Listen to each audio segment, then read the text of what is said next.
I'm Adya Jha. I'm a final year CSE undergrad, and I'm just about to graduate. I've almost graduated, and I'm placed at HCL Tech. Apart from this, I've been a placement convener at NIT Raipur Training and Placement Cell. I was a Google Scholar for the session of 2021-22. Suppose कोई अभी JEE दिया and उसको CSC मिल रहा है, तो what are the things that you should keep in mind? Like I would like to say कि बहुत important होता है कि आप अपने बेसिक्स क्लियर करें. एंड बहुत जगह ये सुनने में आता है कि अब maybe DSA won't be relevant और will be relevant, but I would suggest कि DSA स्टिल कर लेना चाहिए. बट अब ऐसा है कि विथ इवन 2025 वी फील कि the session is definitely going to be a little more, it's going to be a difficult, and by difficult we mean जो पैरामीटर्स होंगे सिलेक्शन के वो और ज़्यादा डिफ़िकल्ट हो रहे हैं. And also the companies are looking for people जिनको मतलब चीज़ें सिखानी ना पड़े, वो ऑलरेडी सीख के आए हों. तो उनको ऑलरेडी जैसे जो भी कंपनी का जो टेक स्टैक है उस पर स्टूडेंट्स ऑलरेडी अगर काम कर चुके हैं तो वो ऑब्वियसली उनको प्रेफर कर रहे होंगे. सो DSA तो आपको करना ही है. Correct me if I am wrong. Okay, हाँ, जितना दूर मैंने देखा, मतलब मैं गलत भी हो सकता हूँ, आप मेरे को सही कर देना मैं गलत हूँ तो, ठीक है? बिल्कुल. जैसे अभी स्टार्टअप ज़्यादा हायर कर रहे हैं as compare to companies, but startup में ऐसा होता है कि आपको पहले से भी काम आ, जैसे एग्जांपल मैं दे रहा हूँ, ठीक है? If a company hires you तो फिर वो आई गेस पहला 3-4 महीने आप पे इन्वेस्ट करता है कि आप काम सीखो, right?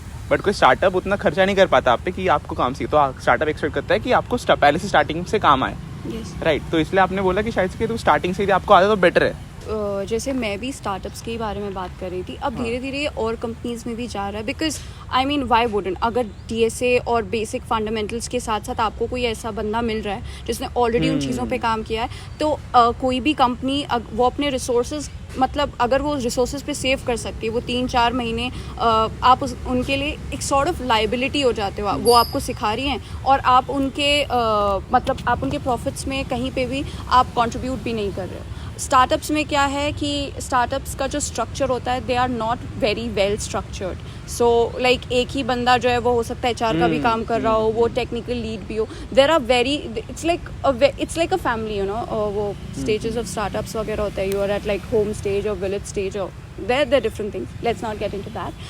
So it is very important startups में वो, क्योंकि हमें जॉब डिस्क्रिप्शंस मिलते हैं तो स्पेसिफिकली उन्होंने लिखा होता है कि कई बार उन्हें इफ़ समवन लाइक लिंक्डइन पर वो होगा कि they are looking for a flutter developer या iOS developer. So they are expecting कि आपको ऑलरेडी आपने उन चीज़ों में प्रोजेक्ट्स वगैरह किए हों, और इट्स नॉट जस्ट कि आपने यूट्यूब ट्यूटोरियल से देख के कुछ बना के डाल दिया. Like you actually are aware of that, क्योंकि आपको उन चीज़ों पर ग्रिल किया जाएगा.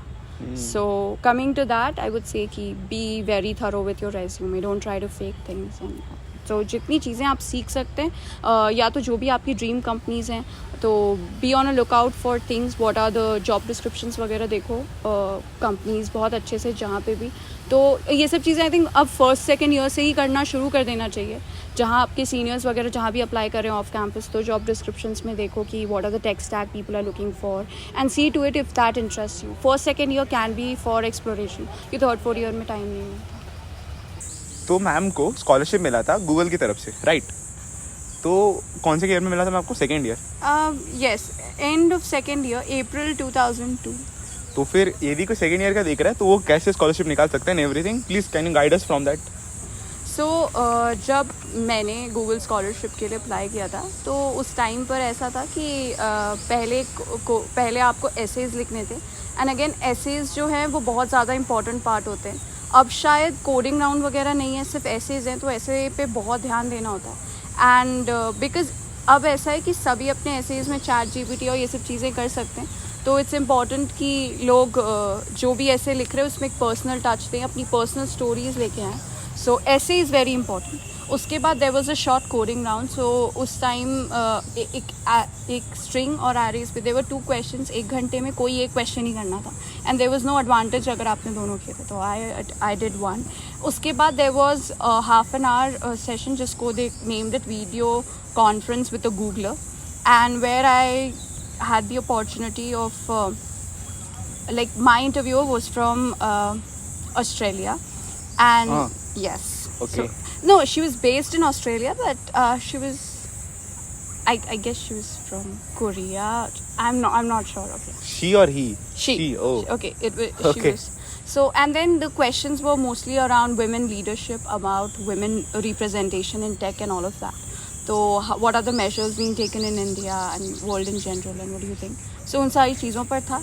And उसके बाद it was, I think, 8th of April. I am not very sure, but I think that was the date when I got to know कि yes, I've been selected. So, there were initially 14,000 applicants, as we were told, and out of which only 55 were recipients of 14,000. yes 14,000. yes उसमें से 55 were selected, and these were from like India, Pakistan, Australia, all these countries. क्या मिलता है scholarship में? Like I got $2,500 US, which is approximately 1,97,000 or 1,97,000. and हाँ, apart from that कुछ Google के goodies वगैरह मिले थे, and you get also at a later stage आपको Google के साथ intern करने के लिए you get direct interview opportunities. You got that? Yes, I did, but Then what happened? I didn't make it. What was the thing जो आपको लगता है गलती हुई? I think I wasn't that well prepared, क्योंकि वो company Google थी and I got the opportunity August में. I was not that well prepared, और जो questions थे उसमें मतलब I was able to crack the approach, but they were looking for मतलब वो जो अप्रोच मैंने दिया वो उसको थोड़ा पहले एक्सपेक्ट कर रहे थे. But I would again say कि both my interviewers I had like उसमें दोनों राउंड होते हैं, तो बोथ ऑफ देम वो very I would say very patient, and वो हिंट्स भी दे रहे थे. एंड डेफिनेटली दोनों इंटरव्यूज 45 मिनट्स के थे. वन वो स्ट्रेच लाइक 25 मिनट्स और so, and even the other one got stretch by 15 minutes. So आपको हर जगह जो है वो हिंट्स इनपुट्स देते रहते हैं, बिकॉज द इंटरव्यूअर एंड सब नहीं सुना होगा कि the interview is there to select you, तो वो obviously. But I think I did come to the solution, but वो शायद उसको अर्ली एक्सपेक्ट कर रहे थे, तो they probably in the time they invest the duration वो चाह रहे थे कि 2-3 और सोल्यूशंस आ सकते थे, तो that was not possible in. Will AI replace the coders जो सबसे ज़्यादा चल रही है अभी? Like AI आ रहा है तो कोडिंग शायद से रिलेवेंट नहीं रहेगी, AI कर लेगा, etcetera etcetera. Is that true, or what is your opinion on that? AI अभी तक जो है ना उसमें इमोशंस और वो चीज़ें नहीं इंक्लूडेड हैं. कुछ ऐसे होता है ना गट इंस्टिंक्ट्स वाली चीज़ें, बहुत कुछ. So it is still very far from human beings. So exactly वो कोडर्स को नहीं रिप्लेस करेगा. हाँ, बहुत सारी जो टेम्पलेट वाली चीज़ें, बहुत कुछ जो ऐसे जो उसको बना बनाया सिखाया गया है. सो अब you will see that there is a rise in prompt engineers. So prompt engineers are basically कि जो आपको GPT में या कहीं पे भी जो हम क्वेश्चन डालते हैं, सो you'll notice that जितने अच्छे से आपने अपना प्रॉम्प्ट लिखा है ना, उतने अच्छे से उसके रिस्पॉन्सेज आते हैं और उतनी हाई उसकी एक्यूरेसी होती है. So you mean to say कि चैट GPT को अच्छे से एक्सप्लेन करना questions.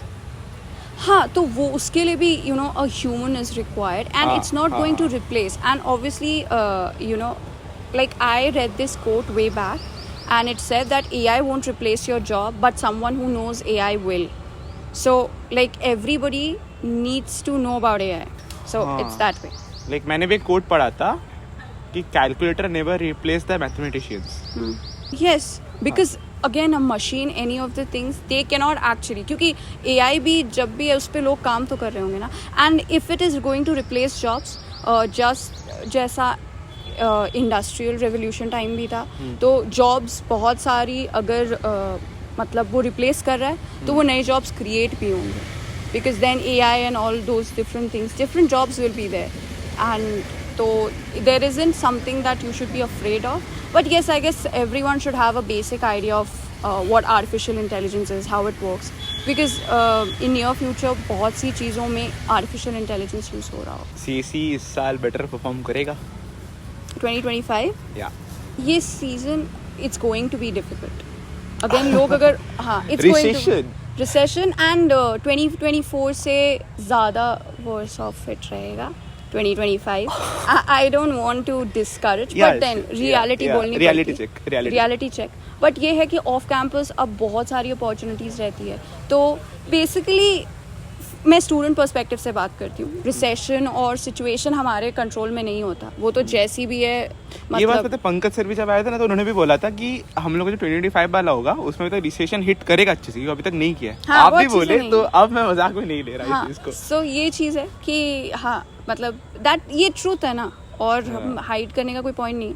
But for a student we would say कि उनको और ज़्यादा स्किल्ड होने की ज़रूरत होगी, मतलब जितना उन्होंने अपनी सीनियर्स को करते हुए देखा उससे ज़्यादा। मतलब जैसे मैंने शुरुआत में भी कहा, DSA fundamentals are done, but apart from that जैसे आप डिफरेंट स्किल्स हैं, आप कंपनी के जॉब डिस्क्रिप्शंस देखो उसमें क्या क्या टेक स्टैक वो यूज़ कर रहे हैं, बीट रिएक्ट वगैरह, या आपको स्पेसिफिकली फ्लटर या iOS डेवलपमेंट में जाना है तो आप उसमें जा सकते हैं, या किसी को कम्प्लीटली वेब डेवलपमेंट में ही जाना है तो वो सारी चीज़ें आपको देखनी होगी। और आपको you will be expected to know way more than probably our batch did. जैसे हमसे एक्सपेक्टेशंस जो 23 या 22 बैच से थी उससे ज़्यादा हमसे थी, और आप लोगों के लिए और ज़्यादा हो गया, बिकॉज दैट इज़ हाउ, क्योंकि जब जॉब्स कम हैं तो मार्केट और ज़्यादा कम्पिटिटिव होगा, तो टू विथस्टैंड दैट आपके एंड पे एफर्ट्स ज़्यादा लगेंगे। बात आपने सही बोली, लाइक जेन्युइन, लाइक वैलिड। हाँ, लाइक वो it's going to be worth it, मतलब ये पहले से ही ये तो मान के चलो। सपोज कोई फर्स्ट ईयर का CSE का देख रहा है ये, हाँ, उसके लिए क्या सजेशन हो गया? आई वुड से कि फर्स्ट ईयर से ही जितना ज़्यादा आप एक्सप्लोर कर सकते हो, and by exploration I mean in terms of say web development, app development, तो जितनी चीज़ें आप एक्सप्लोर करना चाहते हो वो फर्स्ट सेकेंड ईयर में करो। अगेन क्योंकि फर्स्ट ईयर में CSE में ऑलरेडी है, तो आई गेस वो ब्रांच स्लाइड या ये सब चीज़ों उसका लोशन कोई नहीं ऐसा रहेगा। प्रेशर नहीं है। हाँ। CPI का नहीं, maintain a good CPI। Again I'd like to disagree, a lot of people say कि CPI का इम्पैक्ट नहीं होता, but in my personal case I would say कि having a good CPI reflects you are a good student. मतलब basically उनको भी पता है कि जो चीज़ें आप पढ़ रहे हो उनका काम नहीं है, बट इट्स लाइक कि जो चीज़ें नहीं भी करने में मन लग रहा वो भी उसमें भी अच्छा कर ले रहे हो, तो भाई दूसरी चीज़ें भी कर ही लोगे जब कंपनी में जाओगे तो maintain a good CPI। 8.5 plus is a good CPI that you can maintain, तो ट्राई CPI मेंटेन करना। और फर्स्ट सेकेंड ईयर में मतलब try getting in touch with your seniors, और थोड़ा बहुत मार्केट एनालिसिस, क्या स्किल्स की रिक्वायरमेंट है उस सब के बारे में, मतलब इन अ हेल्दी वे, मतलब उन चीज़ों के बारे में भी मेक योर सेल्फ अवेयर, क्योंकि एकदम से थर्ड फोर्थ ईयर में आके स्टूडेंट्स को पता चलता है ये कंपनी आ रही है, उसका ये रिक्वायरमेंट है, अचानक से आपको पता वो चलता लोग है। अभी पॉडकास्ट देख रहे होंगे तो उनको पता चल जाएगा क्या क्या जरूरत होता है। हाँ, लाइक अचानक से ऐसे होता है कि थर्ड ईयर में अभी लाइक रिसेंटली मैंने कुछ थर्ड ईयर्स को इंटरव्यू किया, लाइक कन्वीनर के लिए। हाँ, हाँ, for convenience. वो इंटरव्यू तो बहुत इंटरेस्टिंग होता है। That's like I enjoy that thing as an interviewer. Like I can't say that on camera, but you should know क्या कैसा इंटरव्यू होता है, because It's something you should go through once. मेरे जैसा लड़का थी कैमरा में नहीं बोल रहा वो इंटरव्यू, तो सोच लो कितना ब्रूटल होगा इंटरव्यू। अगेन लाइक मैं इसलिए बोल रही थी क्योंकि बहुत बच्चों को उनका CPI देख के हमने ये पूछा कि ये CPI के साथ कौन कौन सी कंपनीज अलाउ करेंगी, बहुतों को नहीं पता था और वो कन्वीनर के लिए भी अप्लाई कर रहे हैं। तो again in first second year I would say कि थोड़ा सा अवेयरनेस रखो कि अगर आप CPI नहीं भी मेंटेन कर पाओगे तो ऑब्वियसली बात है फिर आपको ऑफ कैंपस वगैरह जाना पड़ेगा, क्योंकि ऑन कैंपस कोई कंपनी आ रही है तो रेज्यूमे शॉर्टलिस्टिंग मीन्स CPI, तो वहाँ अगर आप for any reason you feel कि you won't be able to do it, आपको करिकुलम नहीं, तो आपको स्किल्स बहुत अच्छी करनी पड़ेगी, क्योंकि आपको फिर ऑफ कैंपस और फिर फर्स्ट सेकेंड ईयर से ही छोटे मोटे स्टार्टअप्स में इंटर्न कर लो और ये कर लो, तो वैसा प्रोफाइल बिल्ड करना पड़ेगा। तो आई वुड से कि थर्ड फोर्थ ईयर में ऐसे क्लूलेस रहना कि कहाँ पे क्या अपॉर्चुनिटीज़ हैं, ये चीज़ें, दैट इज़ नॉट राइट। आप फर्स्ट सेकेंड ईयर से एटलीस्ट एक्सप्लोरेशन स्टार्ट कर दो, अपने सीनियर्स से जानो and be updated. That suggestion for the second year, क्योंकि अब वो branch I guess first year पे अपना इंजीनियरिंग में ऐसा होता है कि वो मिक्स रहता है, राइट, कि सारे ब्रांचेस का पढ़ना होता है, बट सेकेंड ईयर वो CSE में घुस चुका है। अब सेकेंड ईयर में आपके जो ये सब्जेक्ट्स हैं जैसे OS हो गया, operating systems, CN computer networks, ये जो मेन जो सब्जेक्ट्स होते हैं जो आपको पूछे जाएंगे CSE के सब्जेक्ट हो जाते हैं सेकेंड ईयर में आके वो, क्योंकि आप ब्रांच में घुस चुके हैं ना। हाँ, अब आप ब्रांच में, हाँ, हाँ, तो CS में तो जो इम्पोर्टेंट सब्जेक्ट्स हैं, इन सारे सब्जेक्ट्स को जो है ना जब आप क्लास में भी पढ़ रहे हो तो एटलीस्ट ध्यान से पढ़ो, एंड अगर कहीं नोट्स वगैरह, क्योंकि ये आपको फाइनल ईयर वगैरह में काम आ रहे होंगे, and lot of you feel कि ठीक है क्लास में पढ़ने की क्या ज़रूरत है, इंटरव्यू बिट के क्वेश्चंस वगैरह. But I would say having faced lot of interviews I know कि कंपनीज बहुत डीप डाइव करती हैं. तो जैसे for OS there is a very popular book and maybe even for I think it's Tanenbaum for computer networks. तो ये सब books में से भी कुछ कुछ टॉपिक्स हैं जो आपको पढ़ने पड़े तो वो बुक से पढ़ लो, क्योंकि that's what the company is also looking for. क्योंकि आपके बैच में ऐसे स्टूडेंट्स होंगे जिन्होंने अच्छे से पढ़ी होगी चीज़ें. नॉट एग्जैक्टली ठीक है, बहुत लोगों को लगेगा बुक से क्यों पढ़ना, बट ठीक है वीडियो लेक्चर्स हैं कुछ भी है, बट इन डेप्थ नॉलेज होनी चाहिए. ऊपर ऊपर से सिर्फ वो GPT में क्वेश्चन डाल के उसके answers, because you are going to get cross question. क्योंकि अब इंटरव्यू बिट के ये आप मान लो कि क्वेश्चन आंसर्स सबको एकदम याद होते हैं, तो फिर how they are going to differentiate. You have to bring something different, आपको कुछ डिफरेंट आंसर करना हो. तो वो सारे सब्जेक्ट्स पे ध्यान दो. एंड येस थोड़ा बहुत बाकी भी जो करिकुलम है तो मतलब maintain a good CPI I would से. And for CSE at least I would say कि इट्स नॉट वेरी डिफिकल्ट. सब एक रात पहले ही पढ़ते हैं और उसमें ऐसा कुछ नहीं होता. बस हाँ, कैसे आप आंसर्स लिख रहे हो थोड़ा बहुत क्लास में, because you have to produce the way you know professors want you. कि अगर उन्होंने कहा है डायग्राम्स इंक्लूड करने, ये करने दे, कुछ कुछ छोटे छोटे टिप्स होते हैं वो सभी को पता होते हैं, बट ये है कि थोड़ा आलस आता है लोगों को इम्प्लीमेंट करने में, ये करने में. तो उन सब चीज़ों पे थोड़ा बहुत ध्यान रखो. It's not very difficult to have a decent CPI. Again I would stress on this. Second year में तो शायद से वो उसको इंटर्नशिप के लिए तैयारी भी करनी स्टार्ट कर देनी चाहिए. हाँ, सेकेंड ईयर में DSA पे थोड़ा ज़्यादा फोकस करो. Like towards your fourth semester and all make sure कि आप DSA वगैरह आप तब तक अपने अच्छा कर चुका है, सो दैट जो समर्स आ रहे हैं तो तब आप क्या है उसमें अगर लीड कोड पे आप क्वेश्चंस वगैरह पहले से भी सॉल्व करो, बट लीड कोड पे क्योंकि टाइमिंग का बहुत इंपॉर्टेंस होता है. हाँ, फर्स्ट ईयर में आई वुड से कि by exploration I also meant कि स्टूडेंट्स कम्पेटिटिव प्रोग्रामिंग में घुस जाएँ, क्योंकि जो है वो थिंकिंग और जो वो चीज़ें हैं वो उसी से somehow it gets improved. And also आपको टाइम्ड एनवायरनमेंट में, क्योंकि अब जो इंटरव्यूज़ होते हैं वो 45 मिनट्स में चाह रहे होते हैं कि आप 3 क्वेश्चंस के ब्रूट फोर्स अप्रोच तो बता ही रहे हो, एक ऑप्टिमम सिचुएशन भी दे रहे हो. तो अगर आपको टाइम लिमिट के अंदर क्वेश्चन सॉल्व करना, इस सब की प्रैक्टिस नहीं रहेगी तो आपको प्रॉब्लम होगी. तो from first year start with competitive programming. Again your choice, क्योंकि मैंने इसलिए एक्सप्लोरेशन बोला, जिसको जो अच्छा लग रहा है वो वही करेगा. बट सेकेंड ईयर तक आपको थोड़ा आइडिया होना चाहिए कि हाँ ये चीज़ें मैं कर रहा हूँ. तो फर्स्ट ईयर पूरा एक्सप्लोरेशन में दो, बट सेकेंड ईयर से थोड़ी बहुत क्लैरिटी आनी शुरू हो जानी चाहिए. हमारे बैचेस में ऐसा था कि थर्ड फोर्थ ईयर तक आ रहा था, बट क्योंकि अब देयर इज़ अ डिप तो it's better to be better prepare. तो सेकेंड ईयर में आप अपने कोर सब्जेक्ट्स पे ध्यान दो. And apart from that DSA आप थोड़ा रेगुलरली इन टच में रहो, क्योंकि अगर DSA छूटता है you become out of practice, तो it's like being out of form, जैसे स्पोर्ट्स वगैरह में रहता है. So you become out of form. कि after masters in CSE, let's talk about that. Again masters in CSE, like what do you want to know that, what you wanted to do actually. Like आप बोल रहे थे ना उस दिन, उनसे बात कर रहे थे ना फाउंडर से. हाँ, तो क्या था वो? वो बेसिकली क्योंकि उन्होंने भी, उनका भी जो बैकग्राउंड था तो उन्होंने बाहर में PhD और MS वगैरह किया है. तो आई जस्ट क्योंकि बात उसी के अराउंड हो रही थी कि हाउ US में और चीज़ें वो सब डिफरेंट है. तो आई सेड कि येस आफ्टर अ ईयर और 2 of work experience that's when even I would want to go abroad and pursue masters in computer science. तो why? अभी भी one of the reason can be कि पैसे ज़्यादा है and like मैं भी भाई this is nothing wrong, okay I also would have gone कि like ठीक है पैसे ज़्यादा है. उसके बाद और बीटेक बहुत ही जेनरिक डिग्री होती है. Like you're not specializing in anything. Again MS में आप जा रहे हो तो अगर आपको ये जेनरिक डिग्री है आप बोल रहे हो, राइट? इलेक्ट्रिकल से पूछो हम लोग कैसे निकाल रहे हैं इस डिग्री को. नहीं मतलब बट इलेक्ट्रिकल में भी जो पढ़ रहे होगे that's like the basics, but Like, आप कहीं स्पेशलाइज नहीं कर रहे हो. If even in basics, if I'm getting fucked up this much, I'm not really interested in. I know. So that is why MS ऐसा भी नहीं है कि मतलब बस ऐसे मस्ती के लिए. MS अब ये है कि अगर जैसे this semester I read the subject quantum computing, तो मुझे क्वांटम में इंटरेस्ट लगा, वो इंटरेस्टिंग है. तो अगर ऐसे कोई सब्जेक्ट आर्टिफिशियल इंटेलिजेंस हो गया, या फिर क्योंकि थर्ड फोर्थ ईयर्स में आपको काफ़ी सारे जो नीश सब्जेक्ट्स हैं वो पढ़ने का मौका मिलता है, जैसे क्लाउड कंप्यूटिंग, साइबर सिक्योरिटी या क्वांटम कंप्यूटिंग. तो अगर आपको इंटरेस्ट है उन सब्जेक्ट्स में थोड़ा स्पेशलाइज करने का, या उसको मतलब मैंने इसीलिए कहा था ये जेनरिक डिग्री क्योंकि आप basics of everything you study, but masters is way more I would से लाइक वो आपको स्पेशलाइजेशन Hard. देते हैं. अगेन हार्ड तो होगा ही कहीं से नहीं ओके, पढ़ना. Not interested.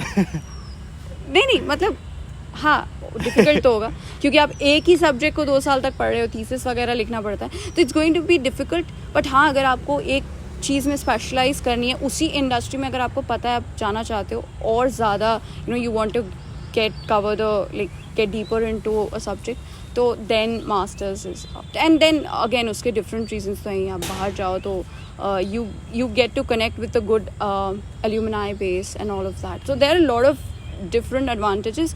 but अगर आप पढ़ने के पर्सपेक्टिव से देख रहे हो, क्योंकि ऑब्वियसली बीटेक अगर 4 साल आपको लग रहा है कि बस घिस घिस के किसी तरह निकाला है, पढ़ने में बिल्कुल मन नहीं लगता, तो क्यों ही करना मास्टर्स. बट ये सारी चीज़ें हैं कि कोई सब्जेक्ट बहुत अच्छा लगा पढ़ने में, जिनको पढ़ने में इंटरेस्ट है उन्हीं को जाना चाहिए. Oh understood. I guess room lock करने आए. 5 मिनट बस. ठीक है ना. ओके, इसलिए जल्दी बोला था आने के लिए. सॉरी. Okay never mind. अरे बात ही नहीं हो यार. ठीक है कोई नहीं.